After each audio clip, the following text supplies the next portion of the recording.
So, does any Chibi know why this series was on hiatus last week? Because I am unaware of why this was on hiatus last week. But anyways, this episode of Kamisama Kiss Season 2.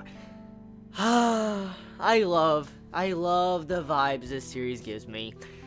As always, the romance vibes, the feels, the atmosphere, the comedy, the characters, and, you know, the dialogue between the characters. It's just something I really love. And this, I missed this last week. I really missed this last week, because after waiting like a year or two for Season 2, and then last week, you know, a random hiatus out of nowhere, I was like, oh, I need my Kamisama. And then it finally came out, and I'm like, yes. So, this episode of Kamisama, for the most part, our main female character, Nanami, goes inside the Netherworld, and I'm like, whoa. I did not expect to see Nanami enter the Netherworld, and at that, by herself. So I'm like, this is not good. That's just not good, because, I mean, you don't have, you know, Tomoe near Nanami at all. I mean, you do have this, you know, I guess, human god, or human demon god, whoever this dude is. Like, I think his name is Akira.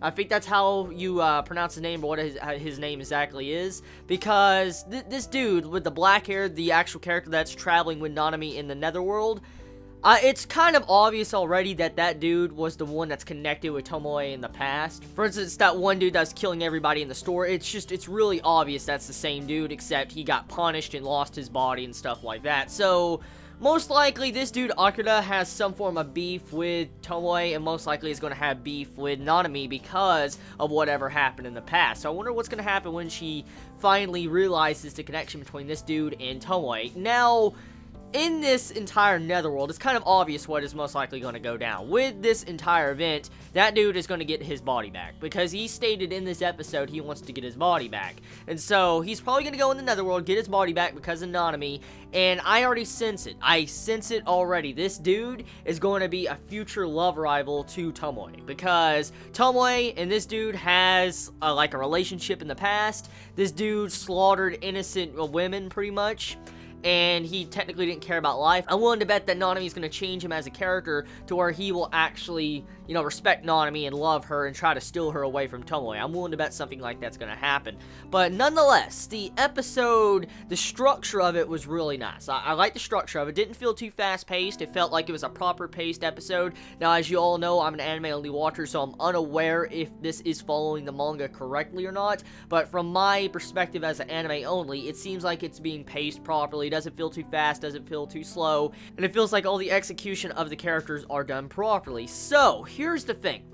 With this episode, Tomoe gets a little bit of, like, characterization, and I was quite shocked to see, you know, Tomoe get that characterization. Supposedly, in the past, I mean, in the 20 years, we find out more about how lonely he really was. I mean, we all know how lonely Tomoe was by himself when, you know, his master Mikage was away.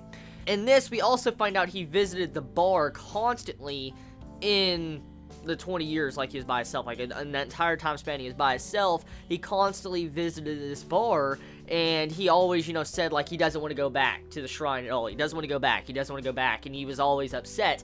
And in that entire, you know, reminiscent time where you saw flashbacks and stuff, that actually he had like a vision or, you know, a little bit of a flashback or whatever to Nanami, and he's like, oh, I gotta get back to Nanami, because Nanami would get pissed at him. And then just to see the comedy aspect after that, the way the tone shift was to when, you know, he read the note Nanami left, and then Nanami says, oh, you got a quiz, you need to make sure you get 80 plus points, and I'm like, oh my god. So just overall, the comedy shift and all that, that was really enjoyable. I loved it. It was cute and kawaii, and that's exactly why I love Kamisama Kiss. So tell me your thoughts. How do you feel about this episode? I mean, how do you feel about last week going on, like, a hiatus and none of us know where it went? Let me know. I love y'all. I mean, how do you feel about this episode? What do you think this dude is going to do? Do you think this dude is going to cause some harm to Nanami, or do you feel like he's going to be a future love rival to Tomoe? Let me know. I love y'all. You have a wonderful day or night wherever you live. Please be safe. Chibi out.